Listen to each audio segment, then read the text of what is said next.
Hello there, and welcome to Elevate Your Wellbeing Contagious Care, session 13. And today we're looking at developing a positive mindset. So welcome to all the new people who have joined. We're over the 250 mark in our group. I think it's 252 members, and it's just so lovely to see you growing personally and to see the group growing. Hello, Alison, my sister from America. Lovely to see you in today. And the fact that you're staying up a bit later to join us is that excites me. Yeah. So elevating our mindset and how we can develop a positive mindset. Elevating our well-being is the outcome of choosing to develop a positive mindset. So how can we do this? Let's look first at what mindset really is. So really simple definition is it's an attitude, a disposition, or a mood, a set of rules that you individually create for yourself to either live the life of your dreams or not. So the mind-body connection is undeniably strong, and we're learning that through neuroscience, neuroplasticity, and it's wonderful, the research that's been done in the last 2 decades. So welcome to today's topic, because there's so much research that proves this, how we can change our brain, and it's surprisingly much more simple than we think it is to improve our health by choosing what we focus on. So if you can just let me know that you're here with a wave, and tell me, first of all, on a scale of 1 to 10, how would you rate your well-being today and why? Hello, Kristen. So how would you rate your well-being today? Just on a scale of 1 to 10, and tell me why. For example, for me, my well-being, I would say, is just a 7 today, just how I am today. I've had a busy morning.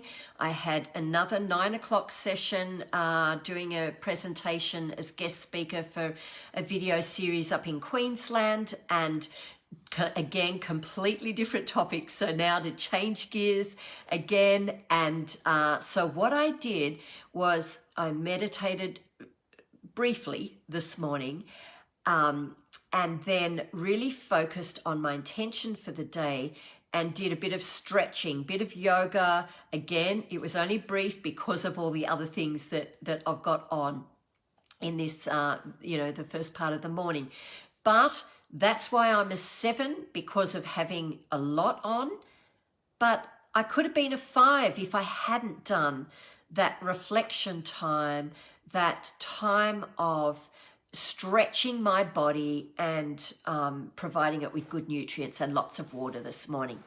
So tell me why you are the number that you've rated your well-being today on a scale of 1 to 10. State what number it is, state the reason why, because we can all help each other with that, in thinking, oh yeah, I could implement that in my life to develop greater well-being and to develop a more positive mindset. Hello, Margaret. Welcome to you. Hey, it's so lovely. Here are my two of my aerobic participants that I used to teach, Kristen and Margaret, and it's great for you to connect in this way and being in this team together as well.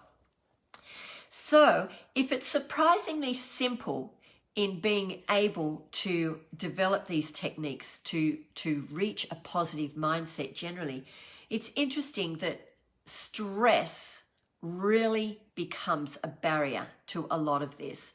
Stress is by far the most insidious, serious problem we face when it comes to preventing disease and living long and healthy lives.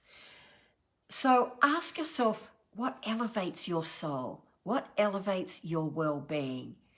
It's not what we do as a one-off activity that makes any difference. It's not what we have in life. It's not where we live. It's none of those things. It's what we build into our lives as an attitude that then forms good habits. Okay? So how do we develop this positive mental mindset? Margaret, you're feeling an 8, feeling more energized than yesterday. That's fantastic. That's because we didn't have the Contagious Care series yesterday. Hey, Margaret? Or have you done more exercise this morning? So if the others could just put in why you're feeling the way you are today, just in a simple sentence like Margaret, that's great. So some simple things we can do to actually improve our daily lives towards health. As we've talked about, 3 simple gratitudes every morning when you wake up, every night before you go to sleep. Some simple movements to start your day, whether it's yoga, types of different stretching, whether it's going for a walk or a jog, or just picking up simple weights at home with COVID and with restrictions of getting out. You might just be able to do some simple body weight movements. It might be writing a list of things that or people that you want to connect with today, just by a phone call, people who bring out the best in you, to have them as your tribe. Or it might be someone you want to reach out towards to be able to serve and help them, sending an encouraging text, for example, or spending daily time in nature. We can all get out there in fresh air and sunshine, which increases our endorphins. They're just some of the things that we can look at to develop a more positive mindset. They're practical action steps we can take. Kristen, I'm seeing that you're an 8.5, is feeling on top of uni assignments. Fantastic. And you've done so well with your uni results. And it's just so exciting hearing about that, Kristen. And Alison, you're feeling grateful for meaningful connections. So you see how there are 3 different things. Hey, one is movement, being energized. One is feeling on top of mental energy with assignments. And one is gratitude for the meaningfulness that we find in our everyday connections. So the way we look at the world really does have a huge impact on the way we feel.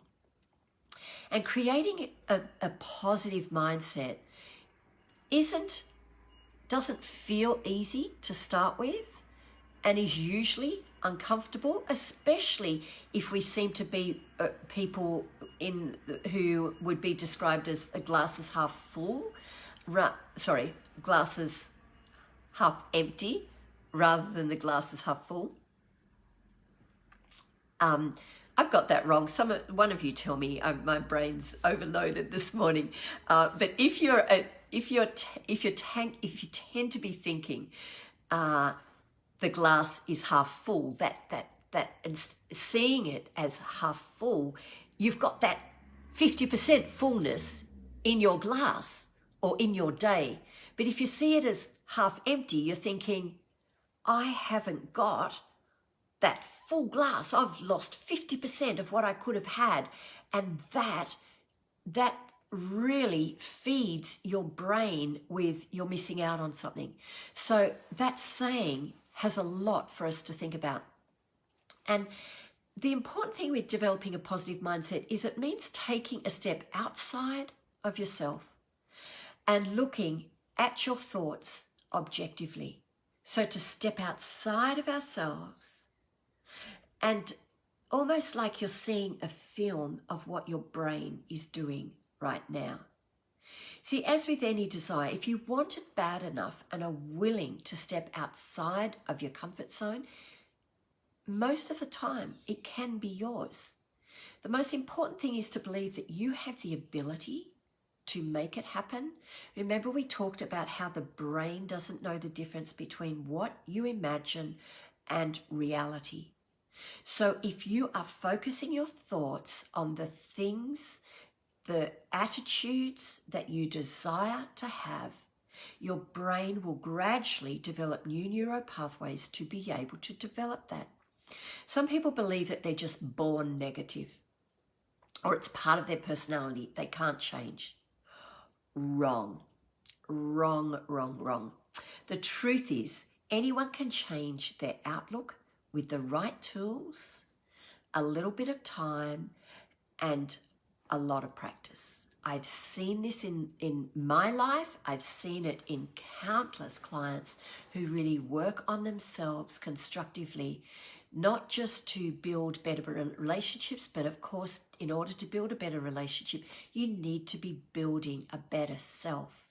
So I've seen hundreds and hundreds of people make life-changing decisions before my eyes and seen the process of how that has happened along their journey with the progress that they've made in counselling, but also in the workshops that I've run. I see it before my eyes, and it's really enlightening for me to be reminded of that as I work with people, particularly in workshops, because there's the power of the group, the power, just like the power of you here, the power of the group working together.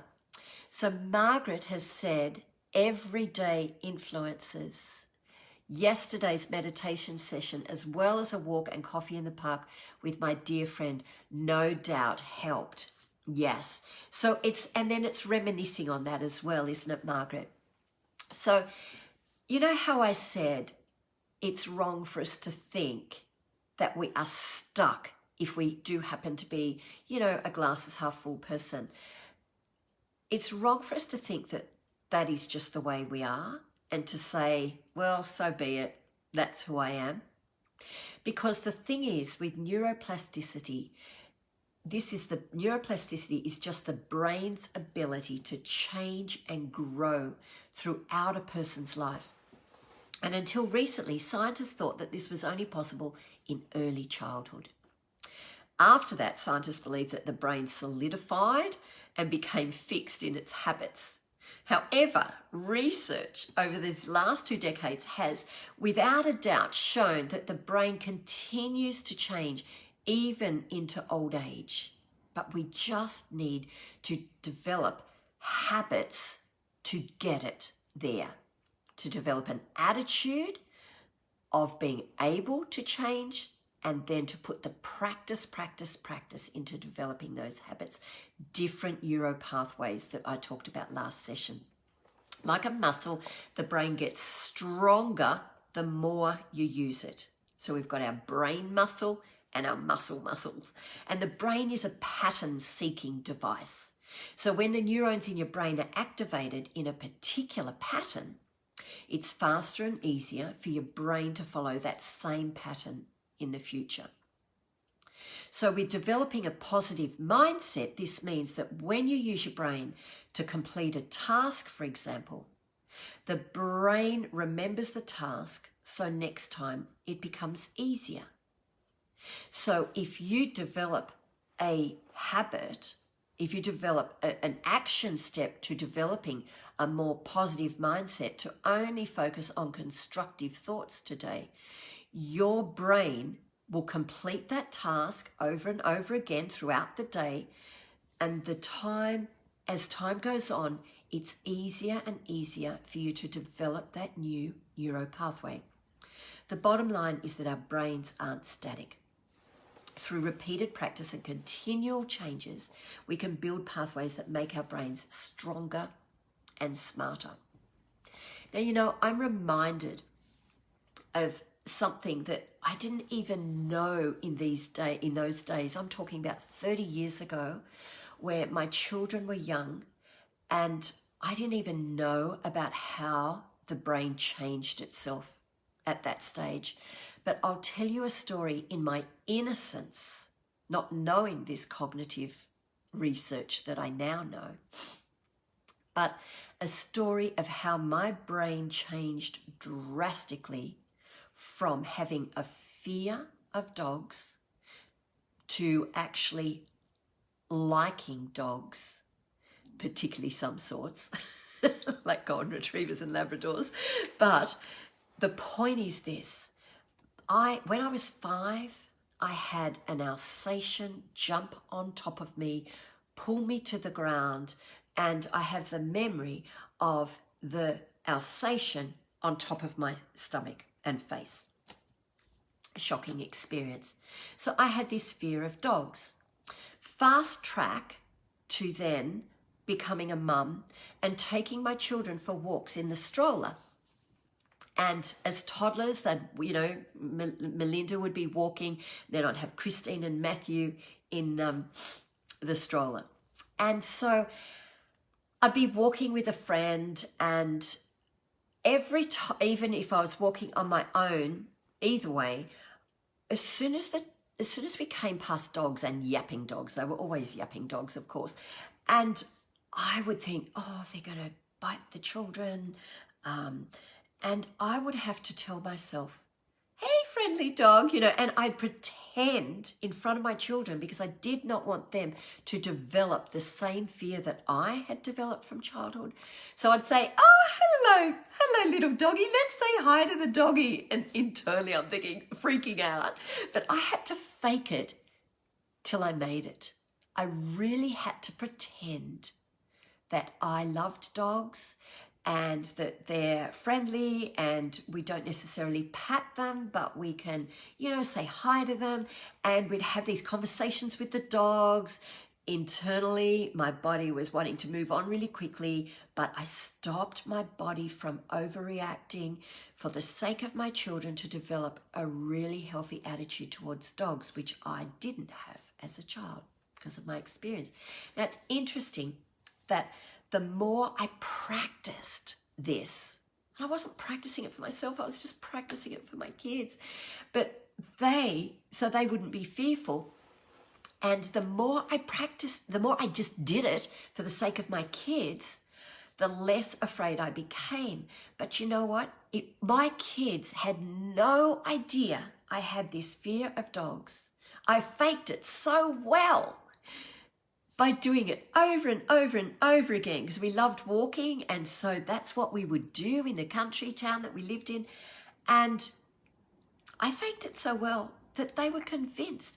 And I didn't realize until they all wanted a dog when we moved to Kiama 19 years ago, which means Matthew was 8, Christine was 11, and Melinda was 13.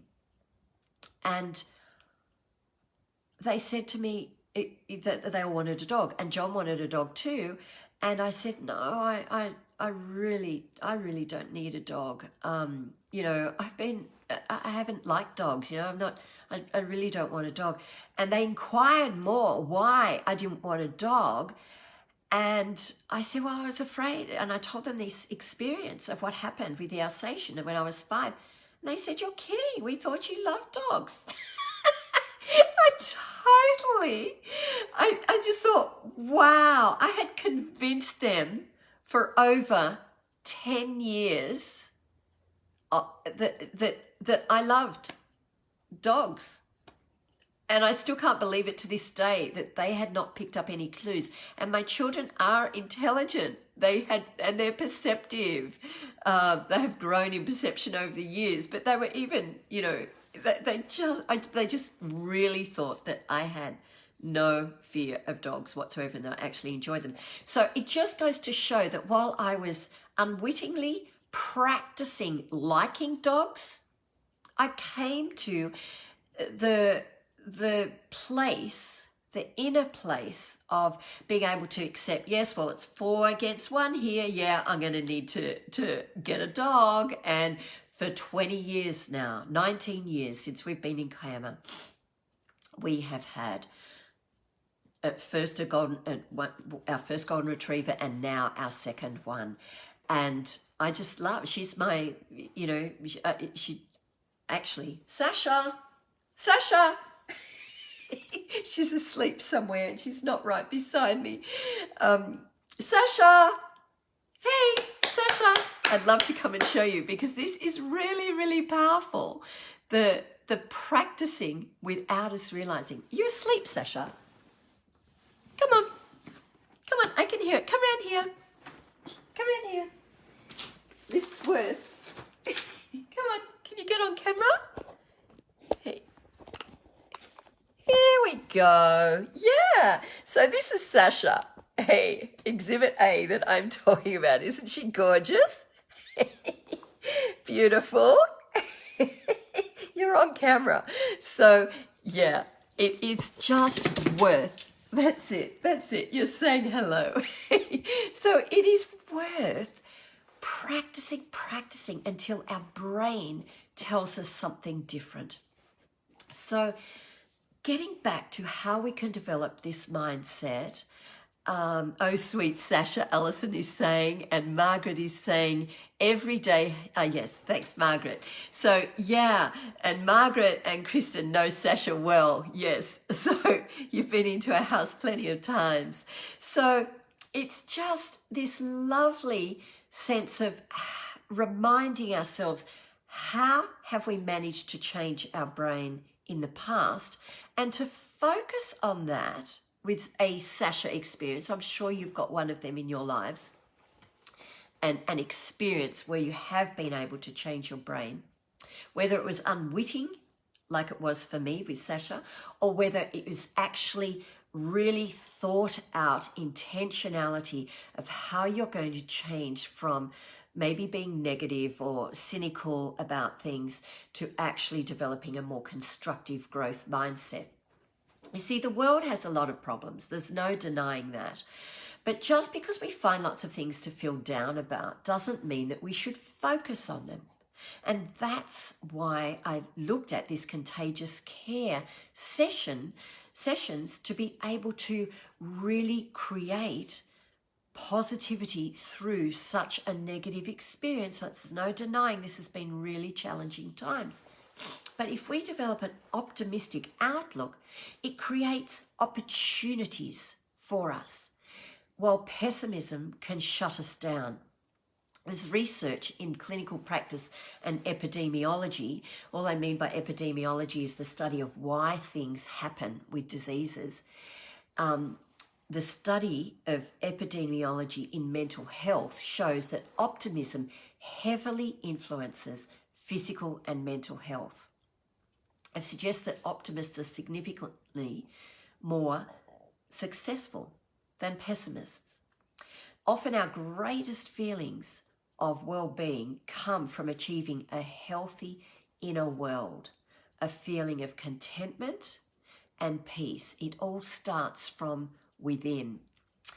And regardless of where you're at, the good news is that you have within you right now the power to build a healthy mindset and an optimistic outlook. So how do you do this? There's many ways. You can actually focus on what you want and how you want to be there. So to imagine it like we've done before with the Imagine Action exercise. You can develop intentionality. Just focus on the things through the day that you want to focus on, the attributes that you want to develop. Just focus on one at a time, and then choose another one the next day. I know a couple that I've worked with who actually choose an attitude for their relationship that they want to choose for the week. They find it more helpful. They both collaborate on the same attitude. So it might be generosity, and showing generosity to each other in their relationship to help that grow deeper and stronger and more beautiful. And then they might choose courage to encourage one another the next week. So you can do it within your couple relationship if you are in one, or you could do it individually to develop that positive outlook. Practicing gratitude, we've already talked about. And over the years that working with probably thousands of people with the workshops that I've run and presenting at conferences, I've observed what makes some people successful and other people give up. And I've discovered that the key distinction between lasting success and failure is the way we perceive events in our lives and circumstances that happen to us. It's not the circumstances that happen to us, but it's how we respond to them that counts. The ability to create a positive mindset starts with our attitude and the way we perceive our external world. So think about how we think about things. The mind is a powerful magnet and it attracts what we're focusing on in any given situation. So we can just start with small things, really small things. There's a saying by Rainbow Powell that says, so what if instead of thinking about solving your whole life, because that's too immense, just start thinking about adding additional good things, one at a time. Think of the piles of stones that you see piled up on top of each other when you are climbing a mountain, and you see those piles of stones that encourage you, that other people have been there and they've put those stones, the little stones on top of the bigger ones that are the foundation. Just think about adding additional good things, one thing at a time. Just let your pile of good things grow.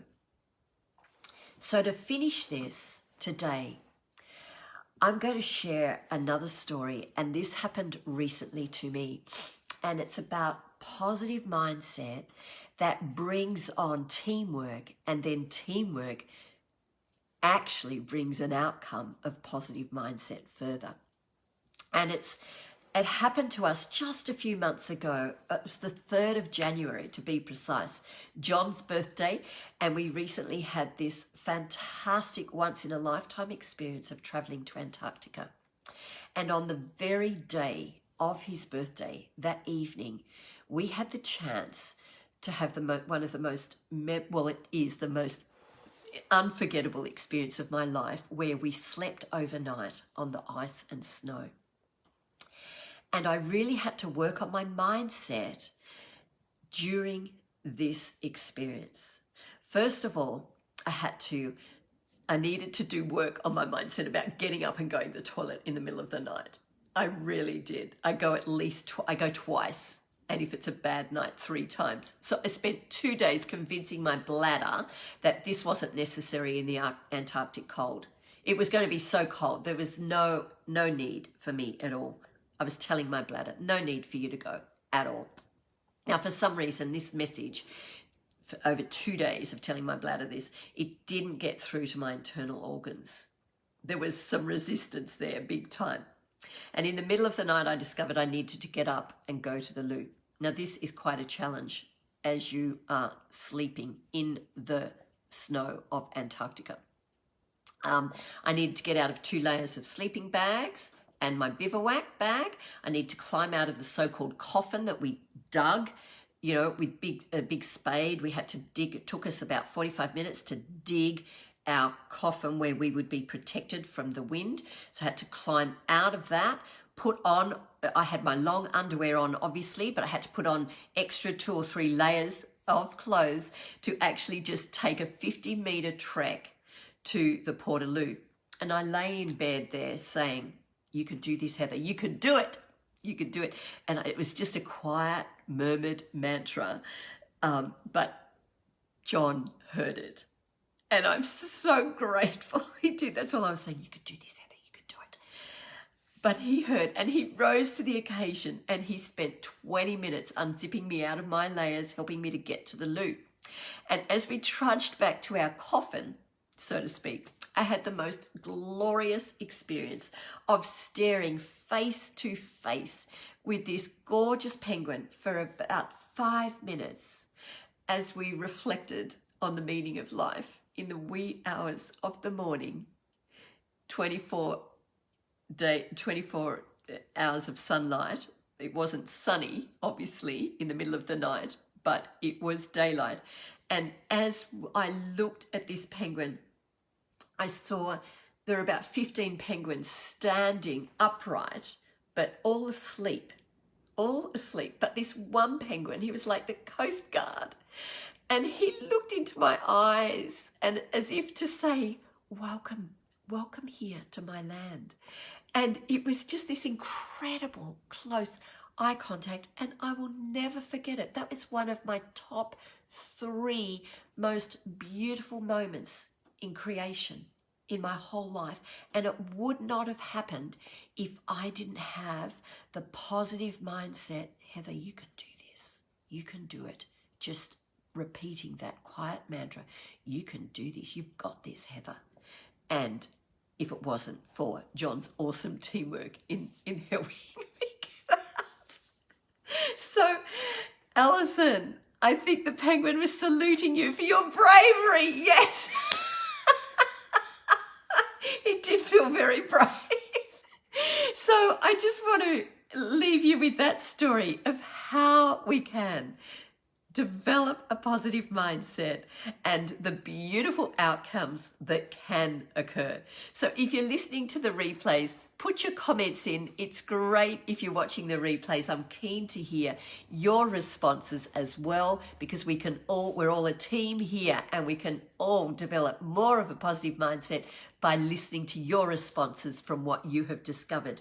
So next week, we're going to be looking at, next Tuesday and Thursday, looking further at this, but in a deeper way, finding treasures through our dark times with the mindset that we create, the growth mindset in dealing with our healing. So until that time, next Tuesday at 11 a.m., be brave, and you might get a penguin saluting you too. Be life-giving and let your light shine.